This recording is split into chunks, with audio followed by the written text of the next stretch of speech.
Okay, so what we're doing here is we have a sequence defined by the general term 4n over 3n plus 1. And we want to determine, first of all, if our sequence, and this is a notation we can use for sequence, we want to determine if our sequence is convergent. Okay. But then, what we want to do after that, that's part A. Part B, then, we want to determine if the series where we add up the terms of the sequence, we want to see if that series is convergent. Okay. So let's go ahead and look at part A. May I move forward to our solution? Has everybody had a chance to copy the example down adequately? Okay, very good. Okay. Well, so what I do here for the sequence is I list out my terms of the sequence. So again, the sequence is equal to 4n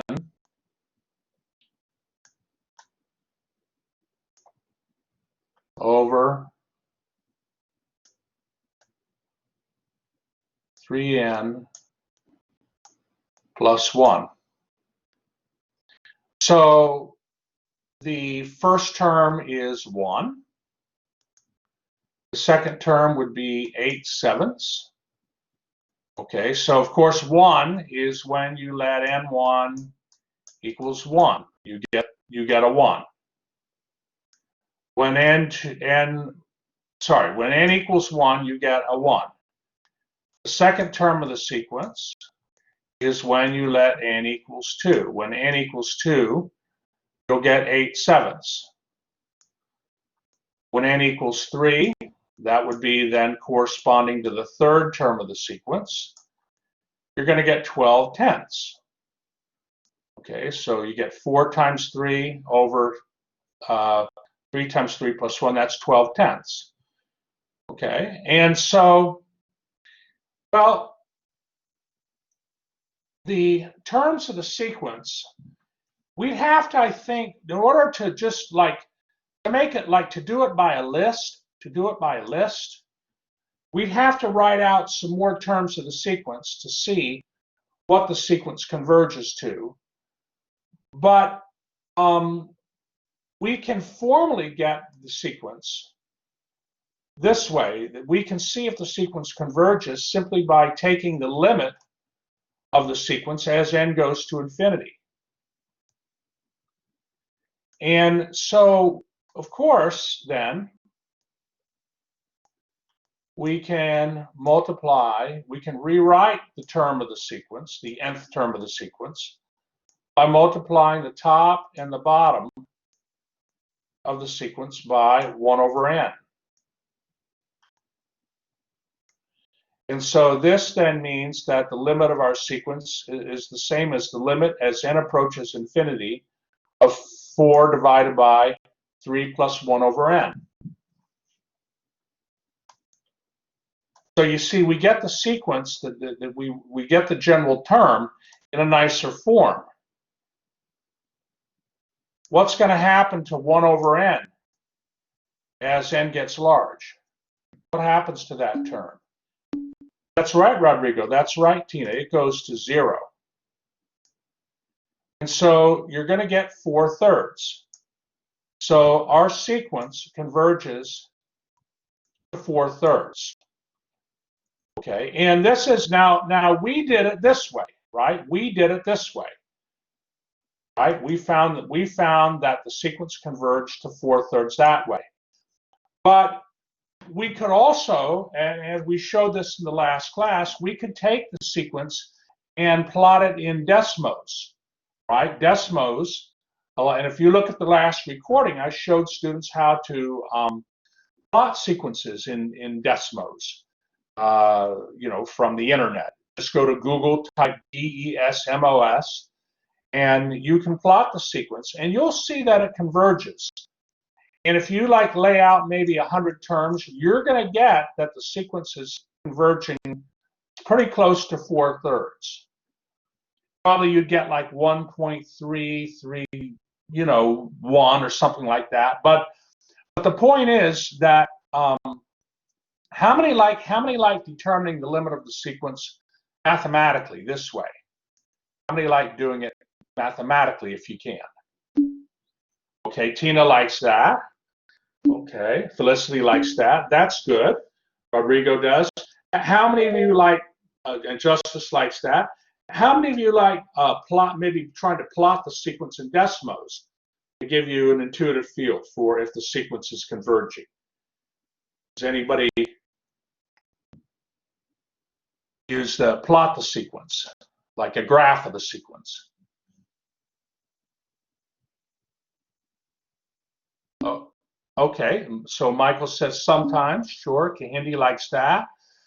Okay, and incidentally, for your third exam, the kind of problems where it says, does the sequence converge or not, I'm going to give you freedom to do it, to determine the answer the way you want. You could do it mathematically, or you could do it graphically.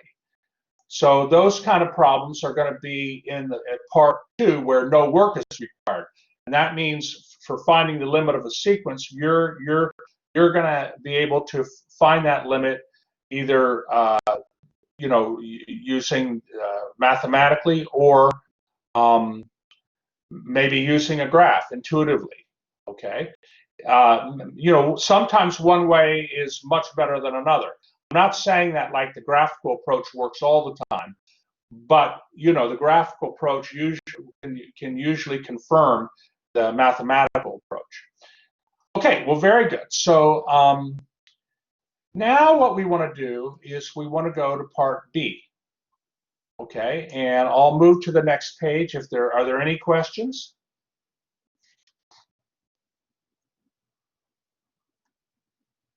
Okay. Well, now we want to look at the series. We want to look at the series.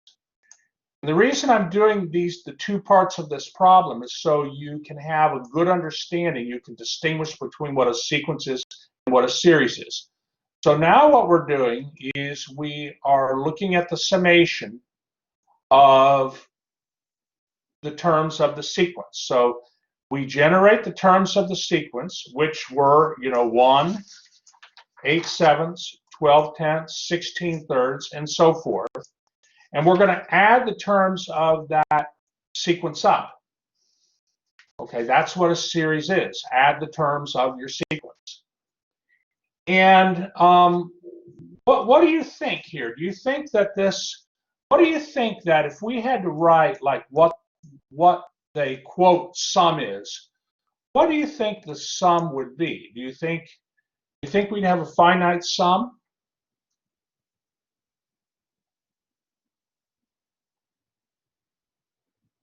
What do you think? Rodrigo doesn't think so.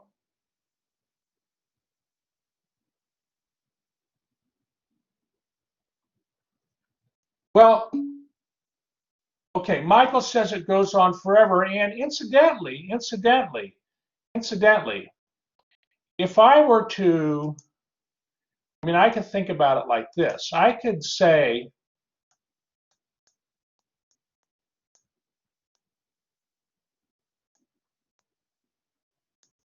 so some of you seem a little unsure.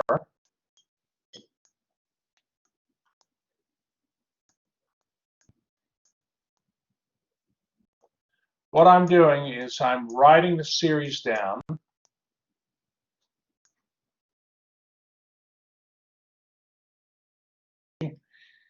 Writing the series down here. And, let me go dot, dot, dot, way out into the series.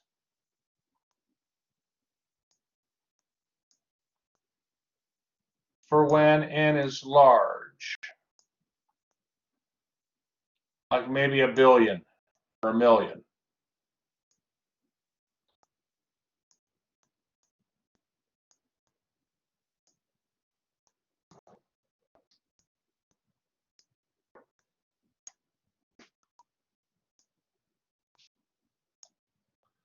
What are the terms of the series when n is large? What do the terms of the series start to look like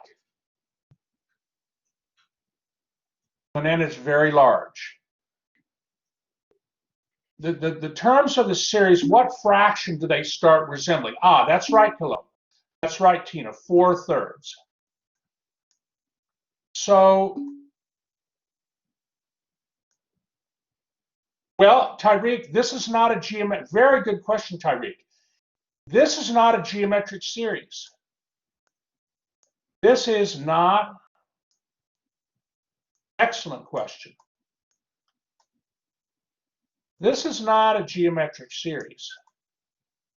So the series that you studied for your homework today and that are going to be on exam 3, at least, you know, most of them, were geometric series.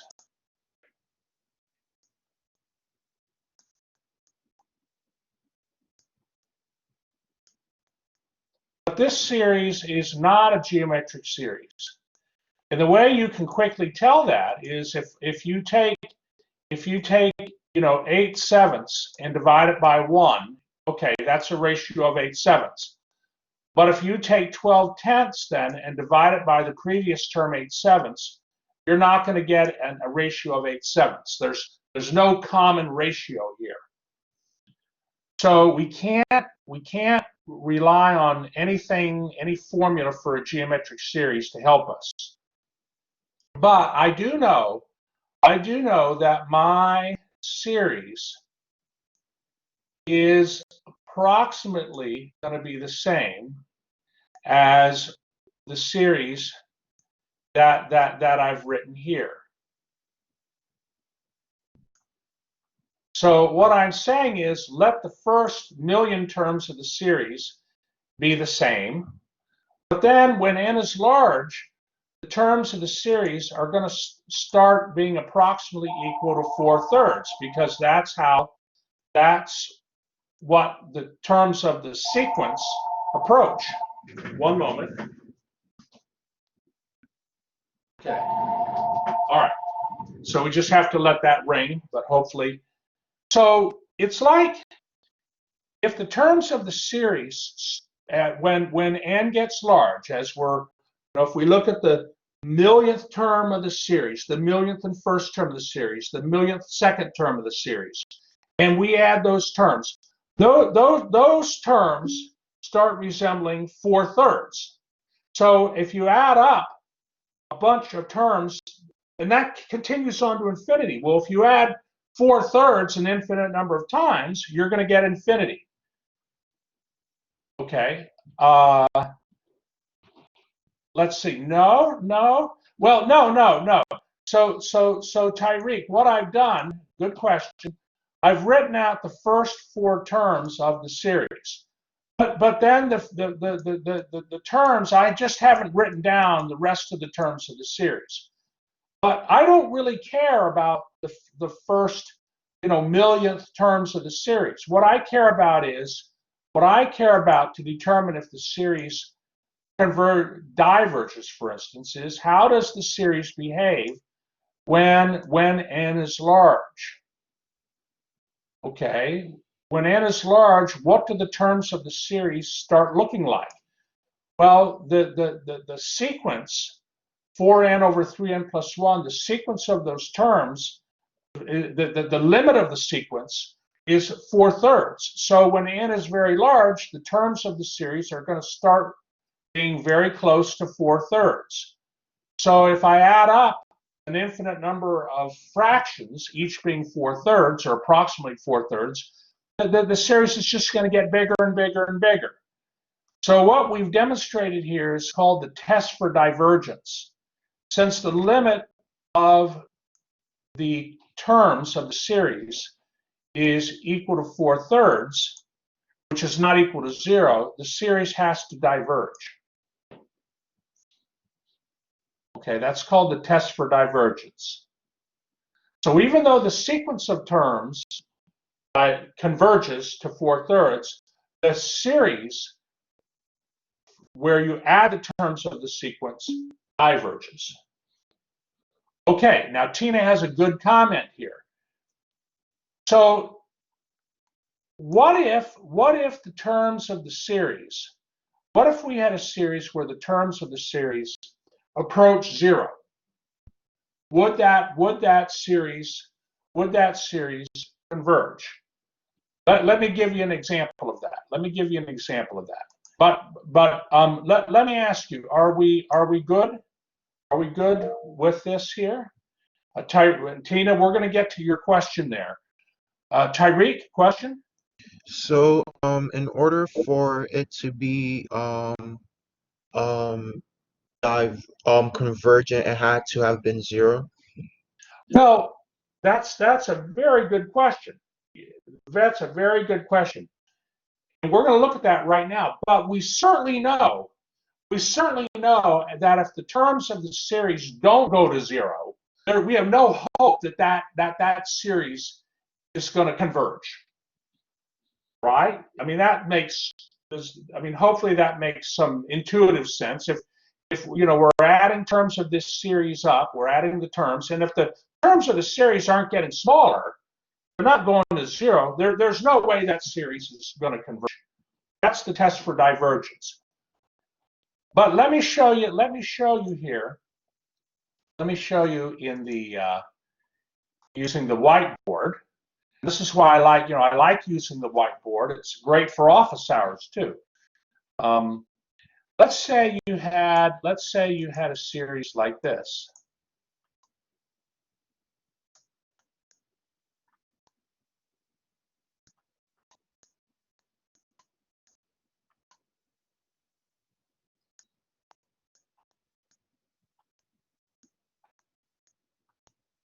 Okay, so this is, hold on, I missed something here. Hold on.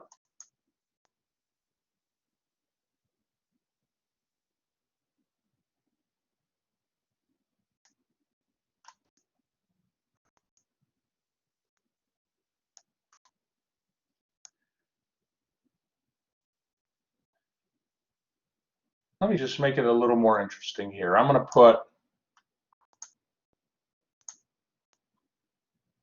in the numerator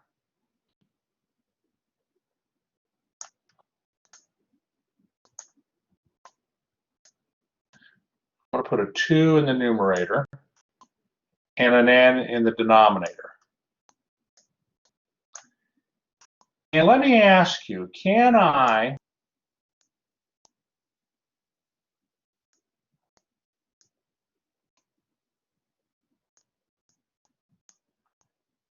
for this series where the terms of the series are 2 over n, is that equivalent to writing that series as 2 times the series where the terms are 1 over n? In other words, can I factor the constant out in front of the summation sign? Is that okay?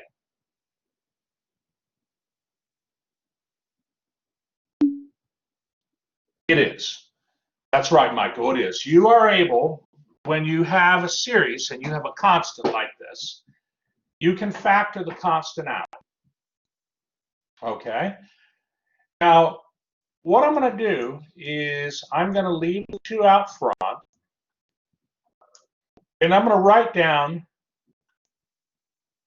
some terms of my series here. So, what's the first term of the series? 1. Good. Because 1 over 1 is 1. What's the second term of the series? Good. A half. What's the third term of the series? A third. Good. And the fourth term? a fourth, and let's do one more. The fifth term. Good, fifth. And it just keeps going, going, and going. We use the dots here to signify that, of course, it's an infinite series. The series continues. And this very special series is called a harmonic.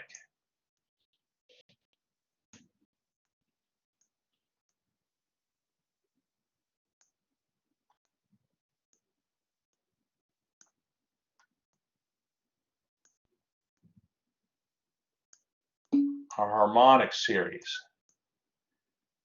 Well, the thing, you see, the reason, Tyreek, we're using a plus is we're adding the terms. We're adding the terms. It's a summation. It's a summation. Okay, so I mean, it's this here. If I did 1, comma, a half, comma, a third, comma, a fourth. I don't know why that is not being like a comma. You know what I mean? 1, a half, a third, a fourth, okay, a fifth. So I don't know why it's doing that. One moment.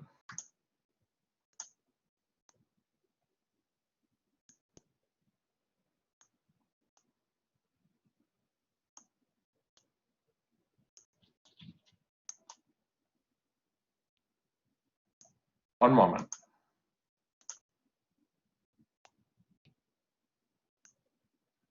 Okay, I'm going to put my commas in red here. Better.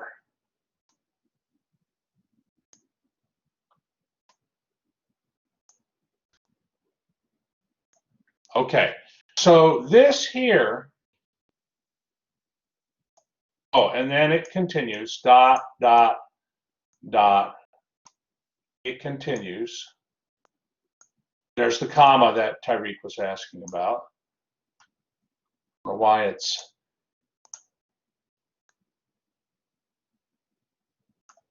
So here's my question.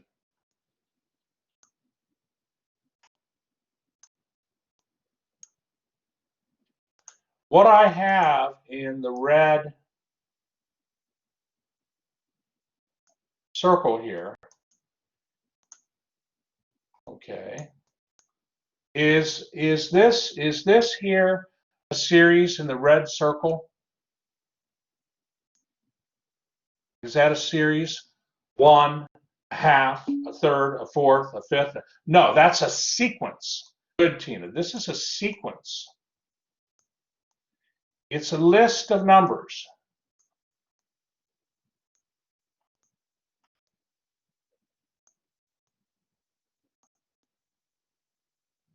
What is the sequence? 1, a half, a third, a fourth, a fifth, and so forth. What's that going to converge to? What does this sequence converge to?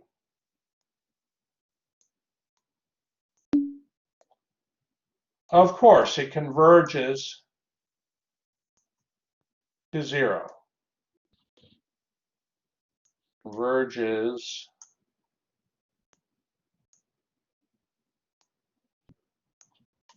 sequence converges to 0. It's a convergent sequence.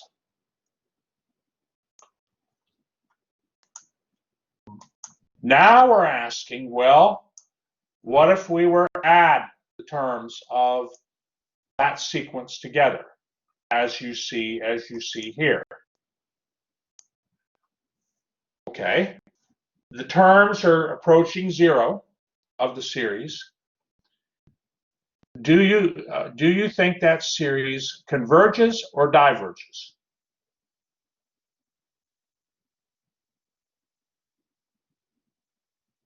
So we got 2 times a harmonic series. The 2 doesn't matter. It's how the harmonic series behaves. Do you think that harmonic series does that series converge or diverge? Harmonic series means what a harmonic series is. I think it was Tina who asked that. It's this series. This is the harmonic series. It's the series where n goes from 1 to infinity of 1 over n. It's not 1 over n. It's the summation of 1 over n, because it's a series, and you're adding. Series means you're adding terms. With a series, you add terms. Very good, Tina. Good question. So Kahindi thinks that this series is going to converge. Why do you think that, Kahindi? Why do you think that this harmonic series here would converge?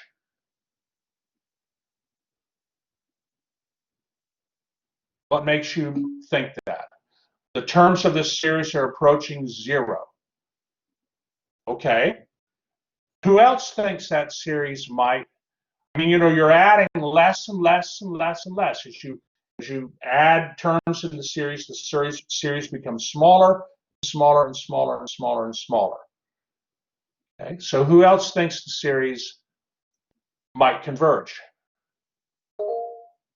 Okay. Justice thinks it could. And, we're just having a discussion. Tina says it is addition.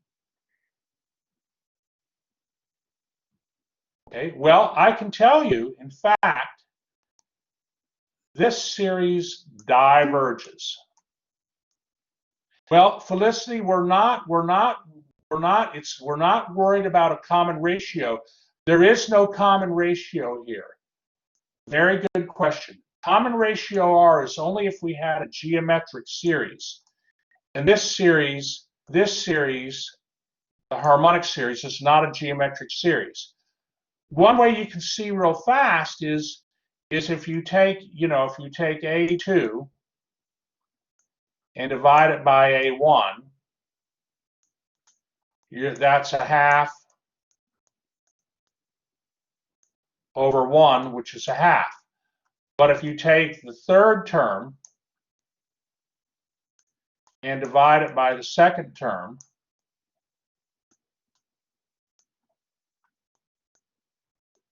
that'll be 1/3 divided by a half.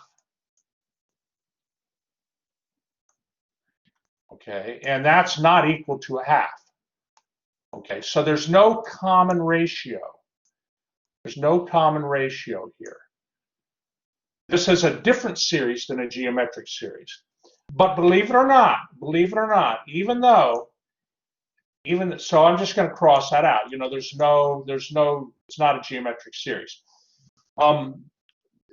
Even though the terms of the series get smaller and smaller and smaller, you know what this is going to equal? You know what this is going to equal? Take a guess what that series is going to equal. It's going to equal infinity.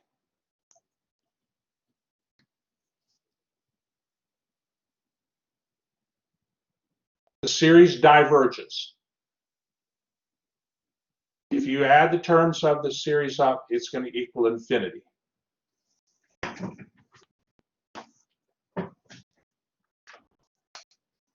That's right. That's right.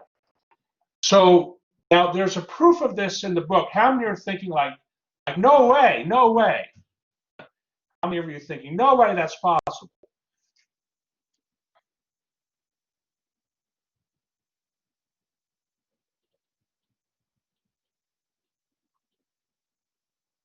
Well, yeah, that's right, Tina. It approaches infinity, but really slowly. It's a lot like, remember when you learned about improper integrals, and you had like an improper integral, and you had an area underneath the curve. The question is, does the area, even though like the limit, like if you have the, let's say you had this, let's say you had the integral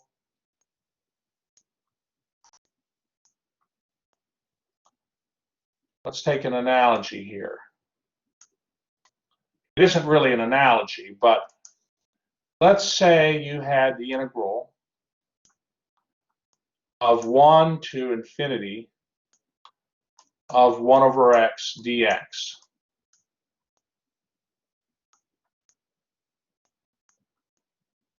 Okay, remember improper integrals from section 5.10. If we draw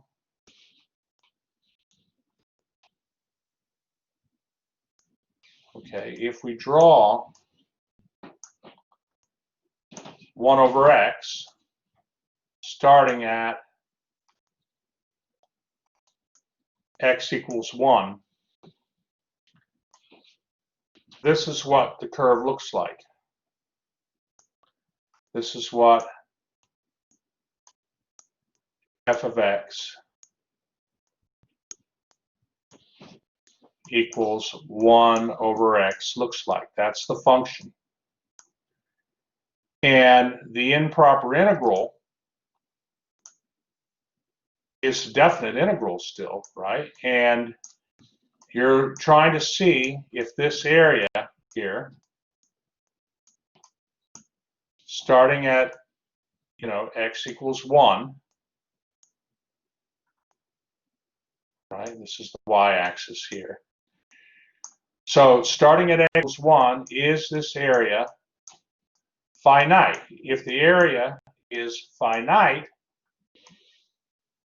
I mean, the area keeps getting smaller. The area keeps getting smaller and smaller, right? As you go out to infinity, the area under the curve,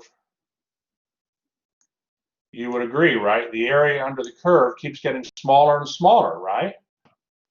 But yet, what happens to this area? Is the area finite or infinite? What does this integral do? Does it converge or diverge? Well, it's a p integral, right? It's a p integral with p equal to 1. 1 over x to the pth power, p equals 1. So does that p integral converge or diverge? I know, you have to think back a little bit. It diverges. It diverges.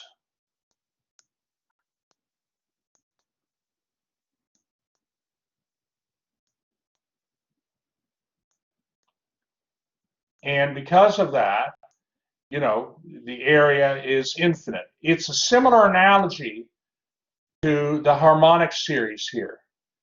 It's a similar analogy, and this is all on going to be on the recording. Yes, we are adding more and more terms. We're adding an infinite number of terms. And yes, the terms are getting smaller and smaller in this harmonic series, but they're not getting small enough at a fast enough rate so that the series, the harmonic series, converges. Hence, the harmonic series diverges. It's just like with the improper integral. Yes, the area,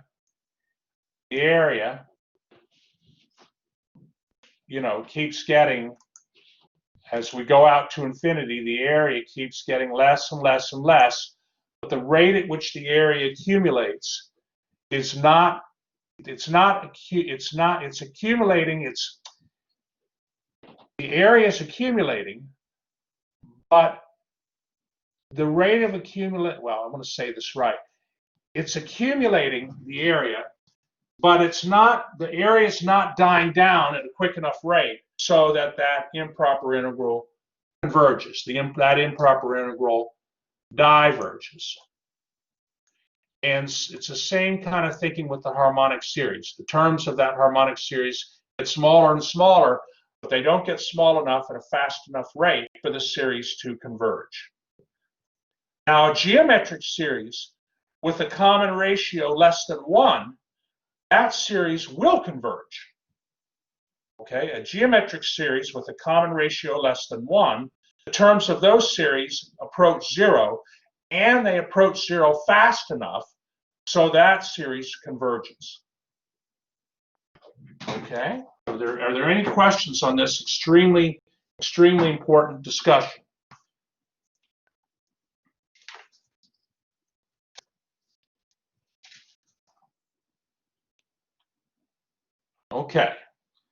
Okay, so it's a very important discussion because basically, like a lot of people, and even math students, even yourselves, and even me, when you first learn about series, your intuition tells you that, hey, if I have an infinite series and the terms of the series are approaching 0, that series should converge, but that's not the case. Okay, and in a sense, it made our lives harder, right? Because now we really have to be careful before we say if a series can converge or not. So on that note, let's look at another example here. So what I'm trying to do now in section 8.2 is be a little more general.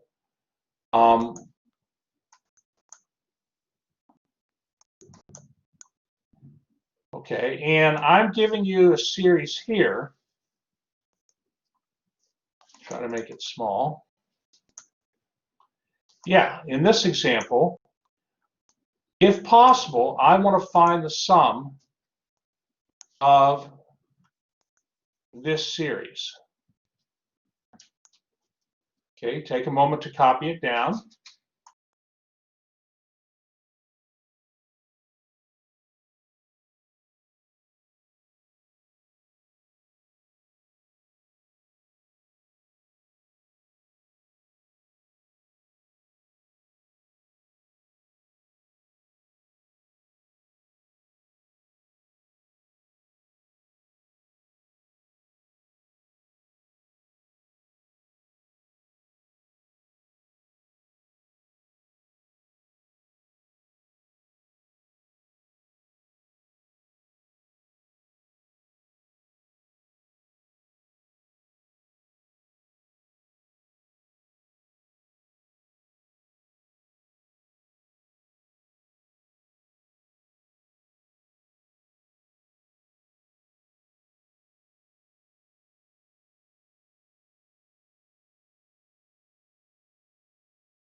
Okay, so, all right. So first thing that I think, just from what I'm hearing from students, the first question you might ask is this series a blank series? Is this series a blank series? What's the word I'm looking for? Is this series a geometric series? Good, Tina. Good, Felicity. So again, geometric series have that nice property where if the common ratio, or I should say the absolute value of the common ratio, is less than 1, then the series is going to converge, and we can find its sum as well. So what we want to do is this series, we want to rewrite it. We want to try to rewrite it. Okay, so let's go to the solution. Okay, and I've written down several aspects to help you. But of course, the sum, where n goes from 0 to infinity, of 1 over the square root of 2 to the nth power, I can write that series this way.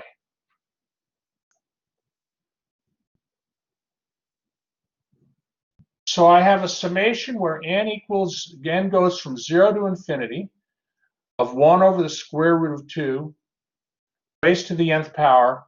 Right away, I know that this is a geometric series.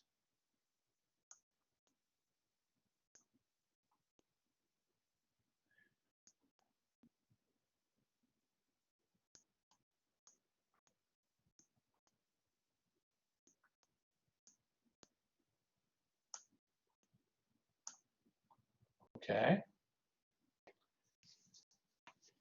Right away, I know that the series is a geometric series.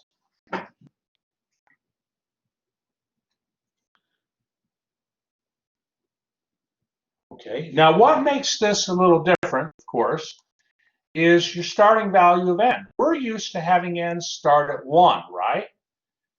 This series, n starts at 0. But that is not going to affect the behavior of the series. Okay, it's not going to affect the behavior of the series. It doesn't matter what value of n you're starting at, okay, with the series. It matters how the series behaves as n gets large. As you go out into the series, how does the series behave? But what I do here is I say, okay, well, the common ratio is going to be 1 over the square root of 2. For you to sort of see this, what I've done is, on the right side here, I've written out some terms of the series, the first 3 terms. 1 over square root of 2 to the 0th power, plus 1 over square root of 2 to the 1st power, plus 1 over square root of 2 to the 2nd power. Okay? This is the same here as 1.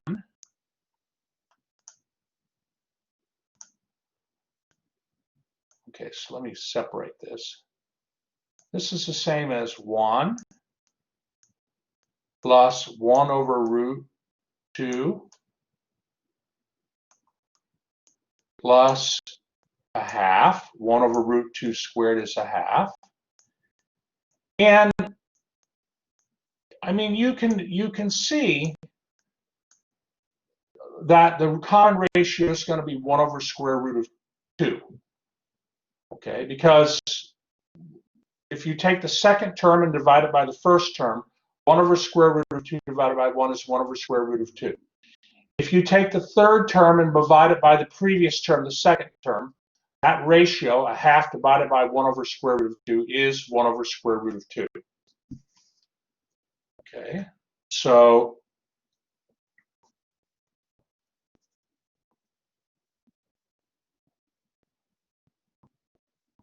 right. So it's geometric. Well, 1 over square root of 2 is the same as square root of 2 over 2, Michael. It's the same.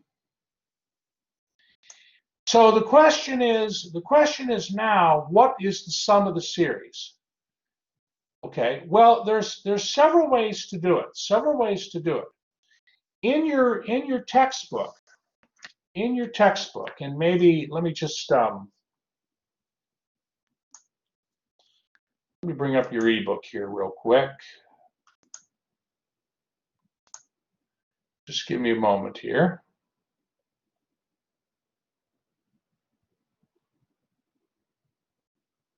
Takes a moment.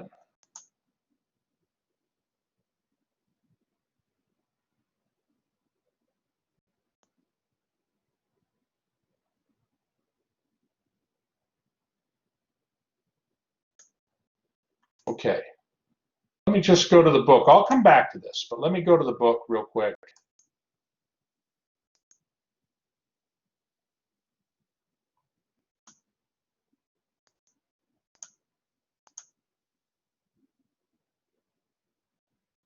Okay, there's your formula for the geometric series.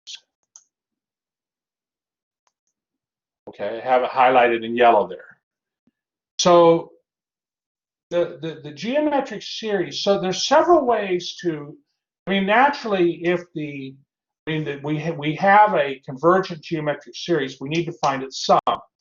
So the formula is for a geometric series. The standard formula starts at n equals 1. N equals 1, summation n equals 1 to infinity of a times r to the n minus first power equals a over 1 minus r. Okay, that's the general formula.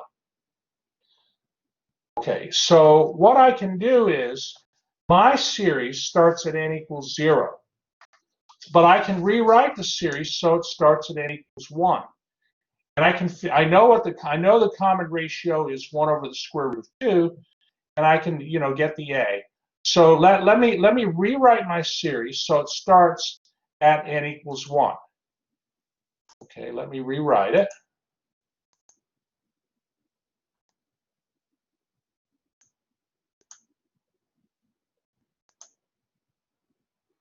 Okay, so here's the series. Here's the series starting at n equals 0. Okay, and then on the right are the terms of that series. Okay, starting at n equals 0.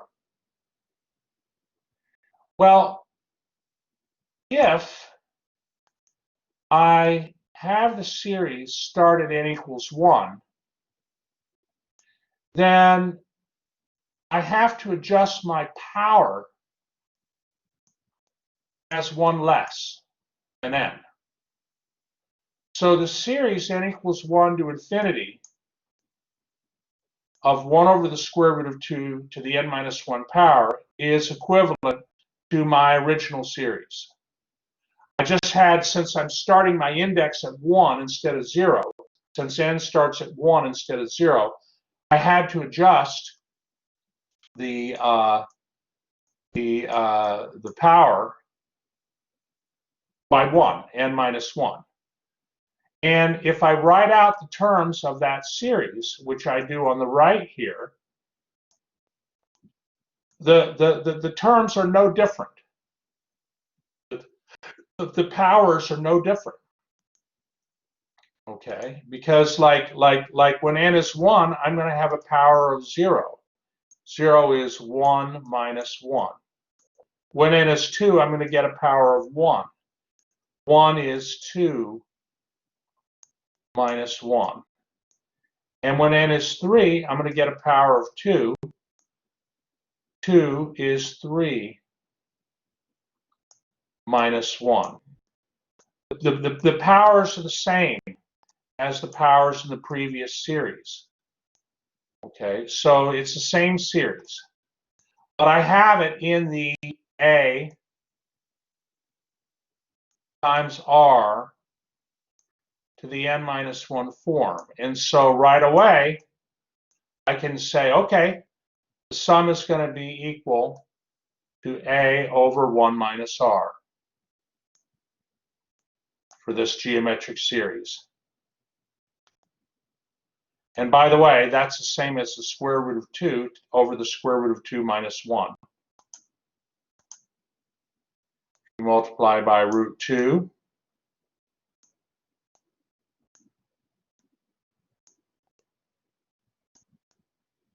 On the top and bottom, you'll get this.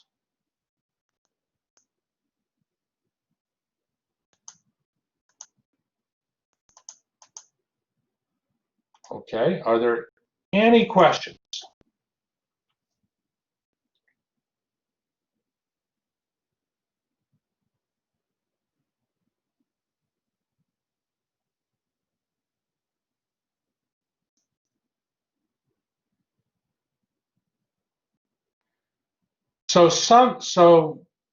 Yeah, okay.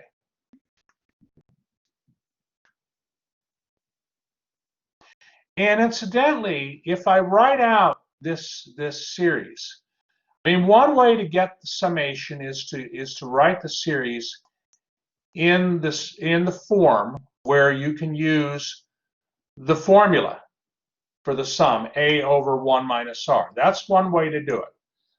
But another way to do it is to just write down some terms of the series. So the first term is 1. The second term is 1 over root 2. Okay, the third term is going to be 1/2, and so forth. Well, the first term, the 1, is your A. That is A. And the ratio is 1 over the square root of 2. So once you have the first term of the series, okay, once you have the first term of the series,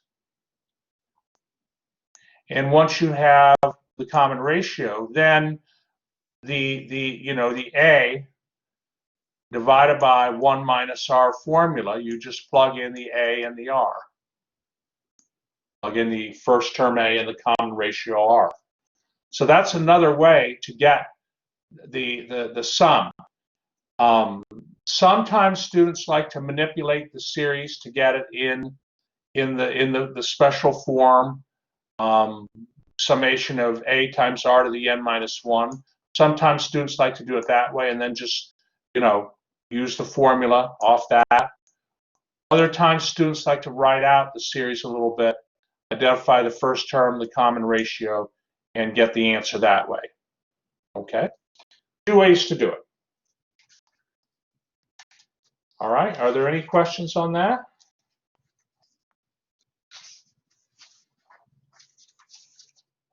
Okay, let's go to the next problem. And if there are no questions, let's go to the next problem. Okay. I want to know if this series converges or diverges. Now, let me ask you, does this series here look like a geometric series?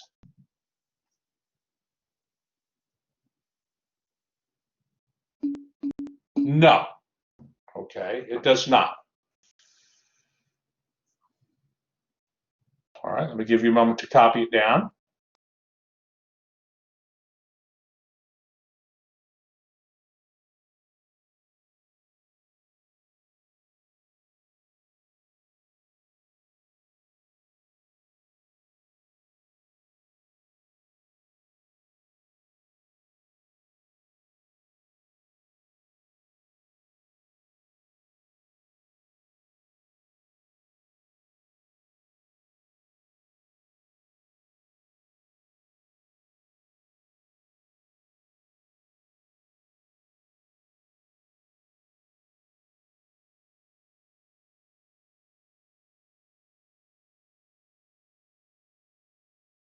Okay, so let's use our intuition here a little bit.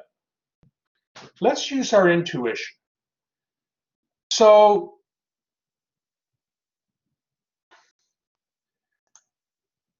the terms of this, so what's going to matter is how the series behaves as n is large. Okay, when n is large, do these minus ones affect the value of the terms that much? Not really. So like, let's say n were equal to 1,000. Let's say we're at the 1,000th term of the series.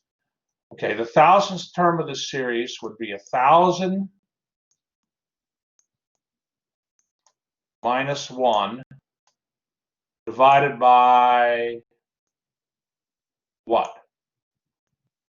1,000 minus 1 divided by what in the denominator?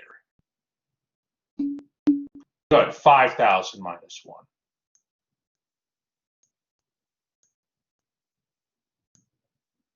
Okay, and that's going to equal 999 divided by 4,999. What's this almost equal to? So this is the 1,000th, I'm writing the 1,000th term of the series. That's right, Rodrigo. That's right, Tina. This is the 1,000th term of the series. That's basically almost approximately equal to a fifth. So you see, eventually the series is going to be, I mean, if we look way out into the series, okay, eventually the terms of the series are going to, let me just see one thing here. Eventually the terms of the series are going to be like adding up a bunch of fifths. Okay. Okay. So if you kept getting a fifth of a dollar, okay, every hour, okay, I'm taking an analogy, like a fifth, adding a bunch of fifths up. So if you got a fifth of a dollar every minute for the rest of your lives, what's going to happen to you? You're going to become what? You're going to become rich. Diverge, rich. Okay. I don't know. I won't comment on that, Michael. I'll let people in the chat room comment on that. So this again is the test for divergence. Test for divergence. Okay. So the limit as n goes to infinity of n minus 1 over 5 minus 1 equals a fifth. So the series has to diverge by the test for divergence. We know the series do not approach, we know the terms of the series do not approach 0. Okay, so therefore the series cannot converge. Now if the terms of the series do approach 0, that does not mean that the series converges, because the harmonic series, that series, the terms of that series approach 0, but that series diverges. But we definitely know that if the terms of the series do not approach 0, we know for sure the series diverges. And, you know, to intuitively for you to see that argument, I just wrote, you know, think about how the series eventually behaves. And what I've done is I've written out some terms of the series. Here I've written out the first 4 terms of the series, and then let me see here. I got 4,000. I mean, you know, 4,999 over 24,999. That would be what? What term is that? That's going to be a sub what? Well, it's approximately equal to a fifth. In terms of, so in other words, what I'm trying to say is this. What I'm trying to say is this here. Let me just make that a little bigger so I can. I mean, this here, 0 is a sub 1. The 9th is a sub 2, second terms of the series, second term of the series. 2/14 is the third term of the series. 3/19 is the fourth term of the series. Okay, and Tina, that's right. We have here, hold on, I'm going to get it right. I like to make my stuff look good.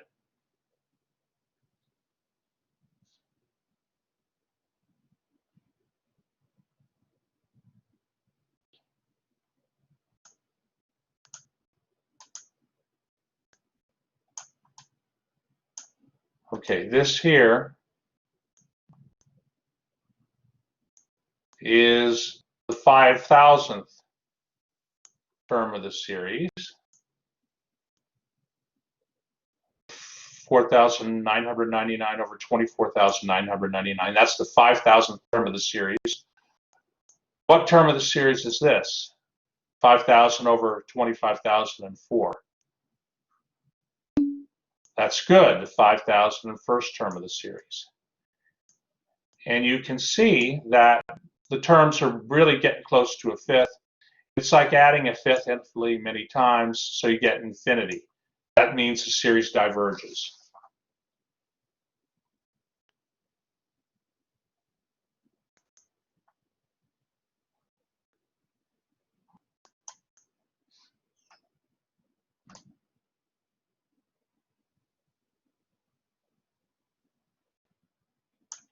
Okay.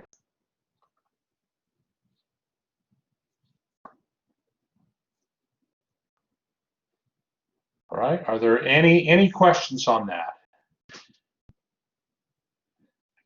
How many find it helpful to have this to just try to help give you an intuitive feel for why a series would diverge? Do you find it helpful, this, writing this out? Okay, good, Tina, good, good. I like intuitive feel of things.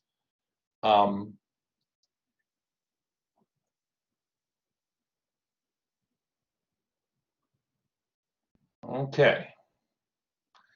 Are there any questions before we move on? I want to look at another example, and then I'm going to try to give you a little time, I think, to work in class on the on that homework that's due on Sunday.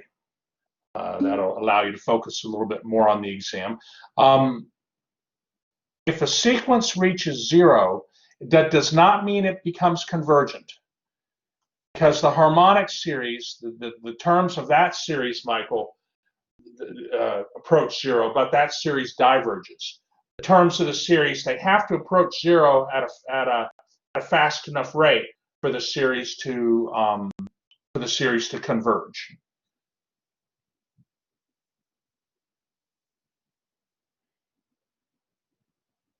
So it's really a very interesting topic because it goes a little bit against your intuition, but you know. All right, may I bring up the next example? Are we ready to move on here?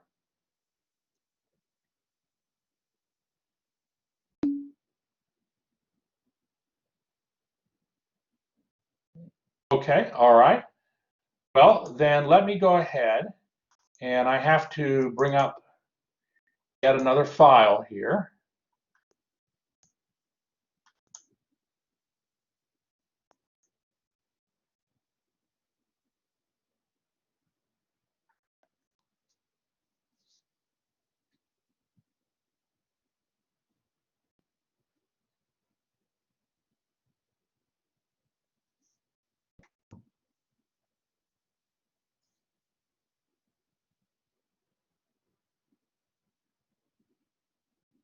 Okay, I want to do one more example from section 8.2.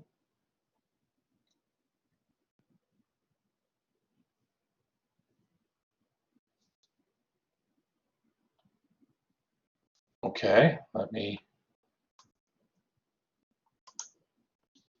Okay. Take a moment and copy this example down.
Okay, so we have a very interesting series here, don't we?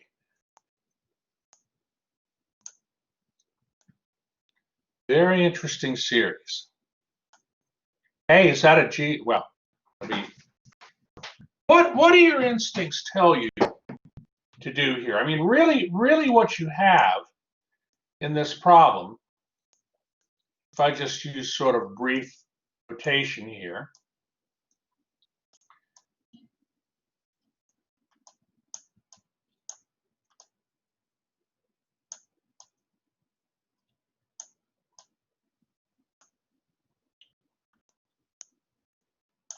Okay, you have the sum really. I mean, we could call this here. We could call that A sub n.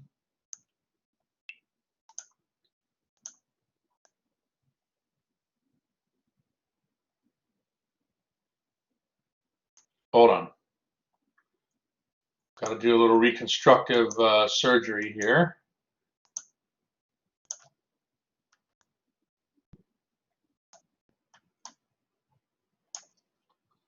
It's okay, I'm a doctor. I can do it. Let's see.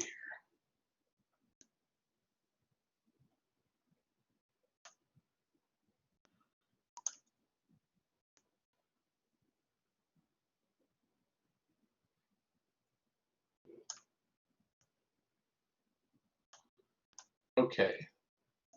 What do your instincts tell you? I mean, what would you like to do to this series to help you?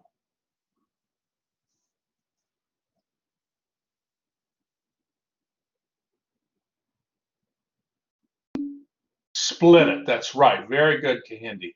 Very good, Tina. Yeah. So could we split it like this? Could we,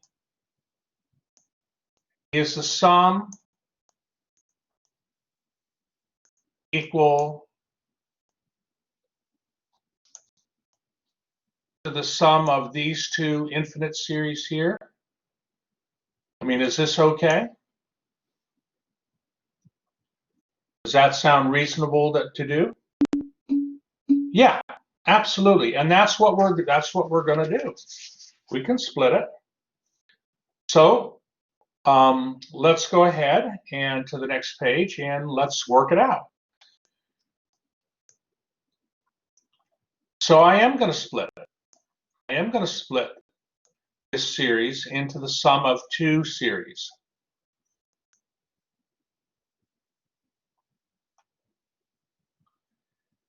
And you notice also that the constants, the 4, I bring that out in front of the series, first series, and the 3 in the numerator to the second series, I bring that out in front of the second series.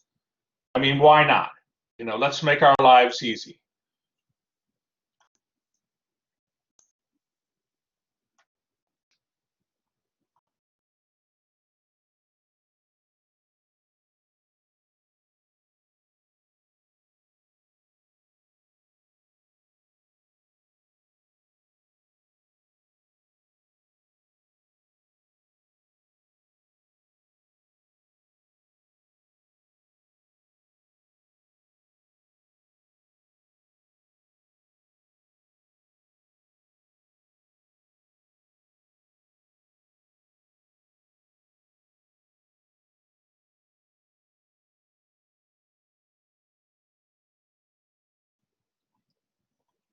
Okay. So let's focus on this first series here. Okay, let's focus on the first series. And actually, let me recircle that.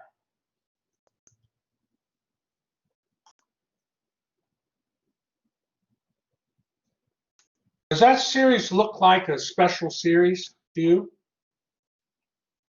What kind of series is this series that I've circled in blue?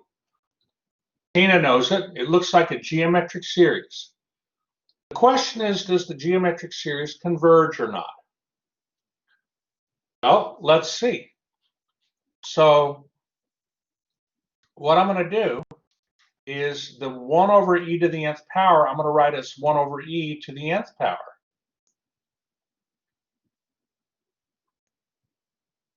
It is a geometric series. It is, with common ratio 1 over e. And 1 over e is less than 1, right? 1 over e, the absolute value of 1 over e is less than 1. So that means we can use the summation formula. Now what I did here was I I didn't try to, I mean, I could write the series like this. I could write the series like this.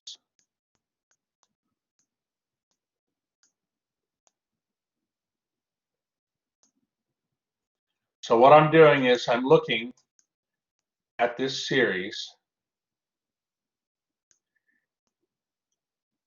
and I'm saying that I could rewrite it as I'm showing you here.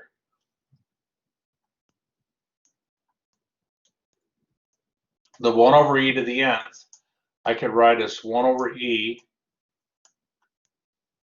times 1 over e to the n minus 1 power. By doing that, the 1 over e is equal to the a, and then the 1 over e to the n minus first power, that 1 over e is equal to the r, the common ratio. So you see, the first term here is 1 over e, common ratio is 1 over e. So that's one way to identify your a and your r. Another way is to write the series out. Okay, write it out. And here's your first term. 1 over e to the first power, that's a. And then you recognize that the common ratio is 1 over e. I mean, if you take the first term, 1 over e, and multiply by the common ratio 1 over e, you'll get 1 over e squared. If you take 1 over e quantity squared and multiply it by the common ratio 1 over e, you get 1 over e cubed. That's another way to think about the common ratio.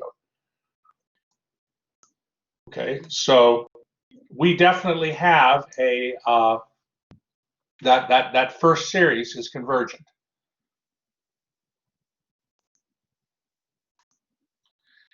And if I multiply the series on the top and the bottom by e, the first geometric series will be equal to 1 over e minus 1. Okay, not now had a question, how did I get 1 over e to the nth power? Okay, I can show you that. So you have 1 over e to the nth, right? Would you agree that 1 over e to the nth, I can write that as 1 to the nth power divided by the e to the nth power? Would you agree that that's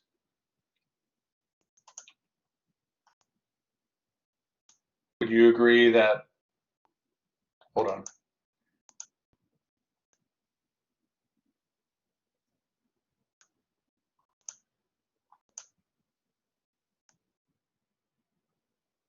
So what I'm saying not now is like in the numerator 1, can I write that as 1 to the nth power? I mean, is 1 to any integer power equal to 1?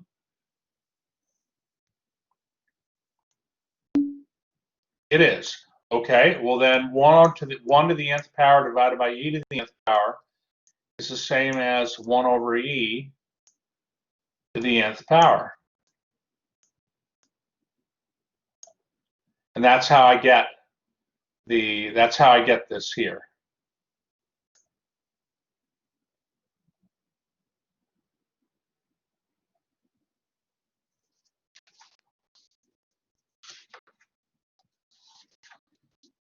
Okay, are there any questions on that?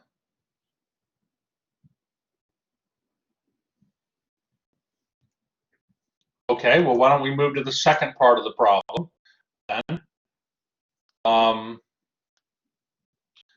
Now we have, okay, all right. Now we have this other series.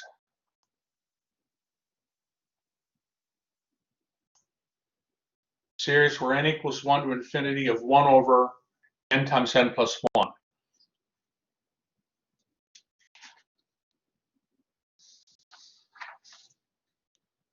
Does that series look like a geometric series? The second series here?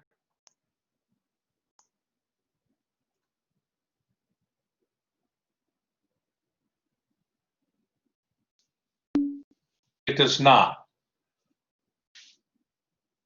Okay, so we have to figure out how to work with this series. This second series is actually called a telescoping series, and I'm going to show you why. Nell, are we good? I can move to the next page. All right, good. So this series is known as a telescoping series. I've written out the first three terms of the series, but we call it a telescoping series, and you'll see why. But we have to establish, I mean, probably your intuition tells you that this series is going to converge. The terms of the series are getting smaller, they're approaching zero, but they're also approaching zero pretty quickly. You know, you got a half, a sixth, a twelfth.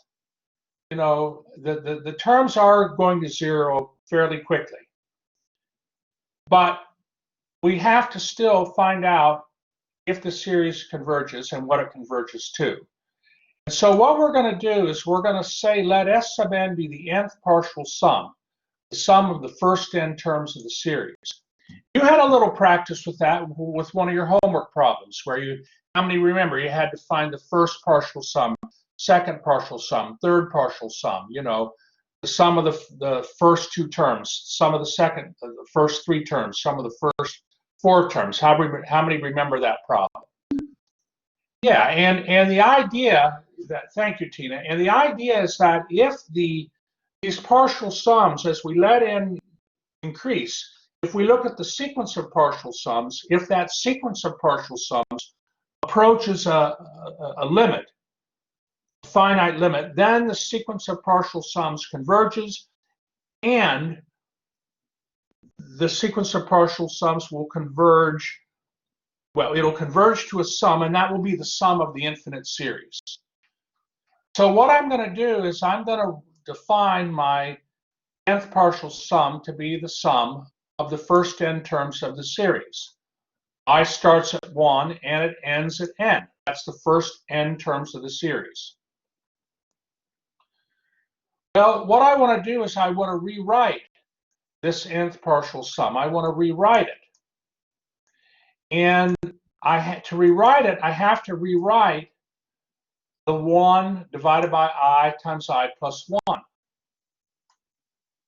Oh, what am I doing here? I'm writing 1 over I times I plus 1 as A over I plus B over I plus 1. What does this remind you of, what I'm doing here?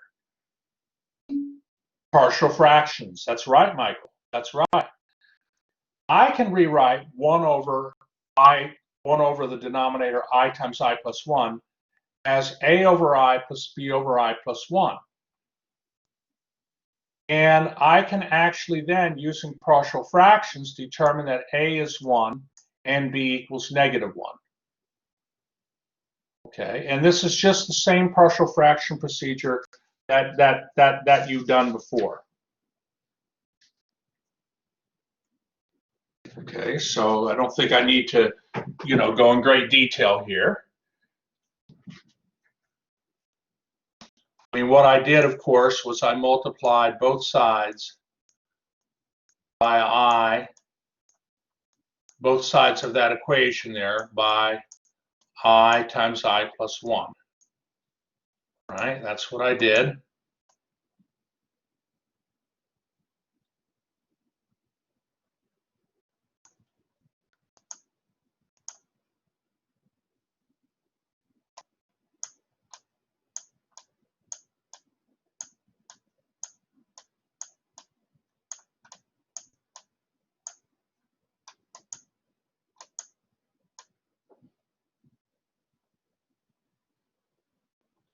And, the rest is math.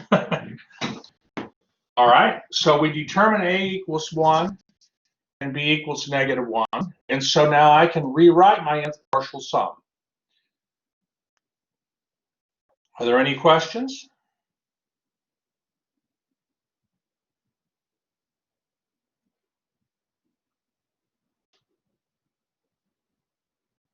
Okay.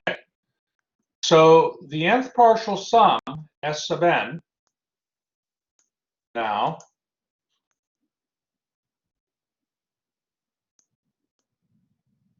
the nth partial sum can be written this way. And what I do is I write then some terms of the series.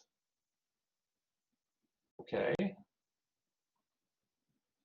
So 1 minus a half, that's when I equals 1.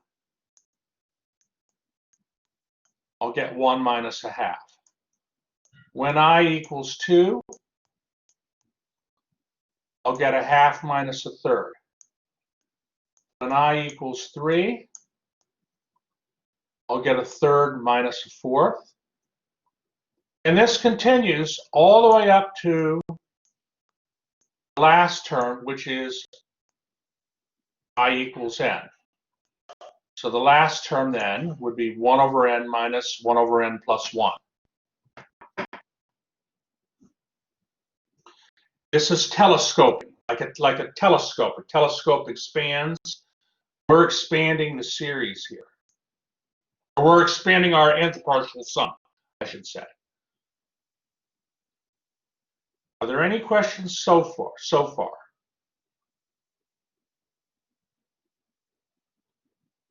Okay, and again, this section 8.2 material is, this problem is a new kind of problem. You won't see this on your third exam, which I'm going to make available. It should be available by 6:30 tonight.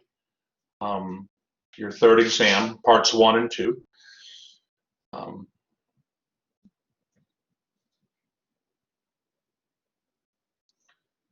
Okay, so does anything nice happen here with our terms? Does anything like cancel or anything? Because I'm saying here that the nth partial sum equals 1 minus 1 over n plus 1. So, I mean, do some terms cancel?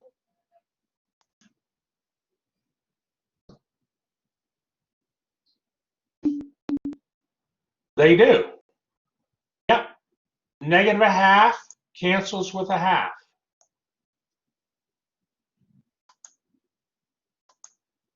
Negative third will cancel with a third. Okay. And everything's going to cancel out. The only thing that's going to be left is the initial 1 that you started with and the 1 over n plus 1. That's the only thing that'll be left. To sort of help you see it, think about when you added the first 3 terms. If you sort of, if you were to stop, like, I want to be careful how I write this. If you were to, like, stop right here and look at the first 3 terms, all that's left is the 1 and the fourth. Well, the fourth corresponds to 1 over n plus 1. Maybe I'll make it a little more. Hold on. I have a better idea. Hold on. If we stop at the first 2 terms, the minus a half and a half cancel, leaving you with a 1 and a third. Well, for 2 terms, the third, the 3 in the bottom is like 2 plus 1. If you go out to 3 terms,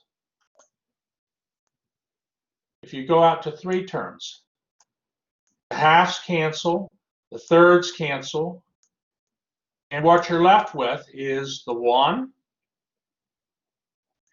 and the fourth. Well, the fourth is 4 is 3 terms you added. The fourth is 3 plus 1. So the general pattern then, is going to be that all the terms in the middle are going to cancel, and the nth partial sum will equal 1 minus 1 over n plus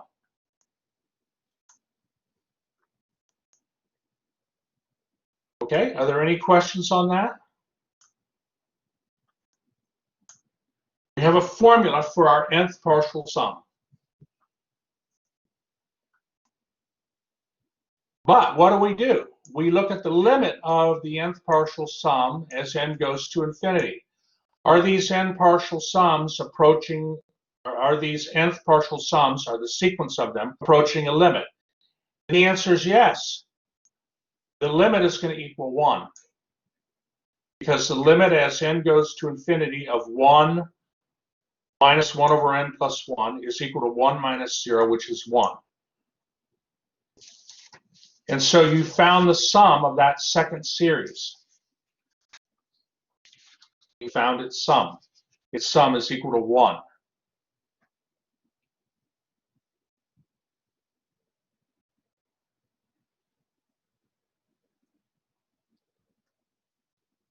So the entire sum is going to be the sum of 2 convergent sums. So the series is convergent.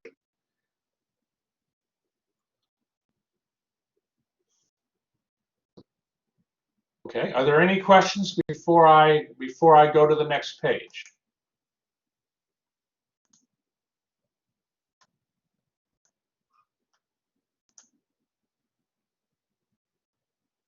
Okay, well then let's move to the next page. So now we're back to, we've established that this summation where n equals 1 to infinity of 1 over the denominator n times n plus 1, that equals 1. Now we go back to our original series. This was our original series. Well, remember, we broke it up into the sum of 2 series. So we have 4 times 1 over e minus 1 plus 3 times 1. Let me just go back here. So remember, our series we wrote as 4 times, well, we wrote our series. We split the series up. So it looked like that. And then we found that the sum of this first series was 1 over e minus 1, and the sum of this second series was equal to 1. And so that's what I have here.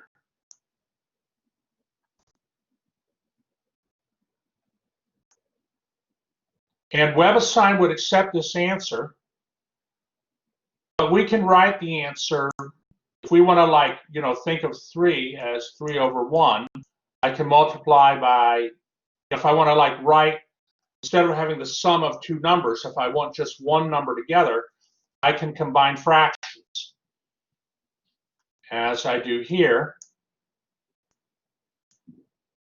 And so the final answer is going to be 1 plus 3e divided by e minus 1.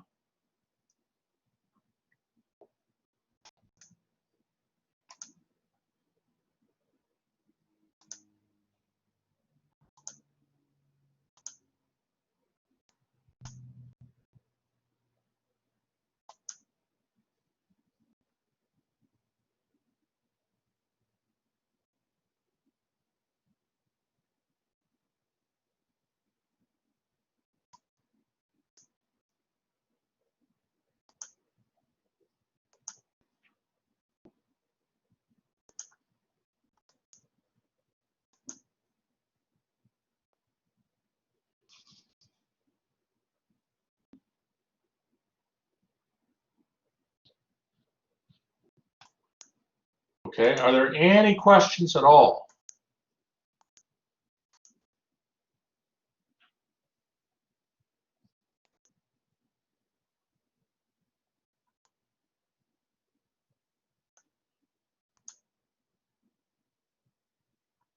Okay, well, I'll stop the recording.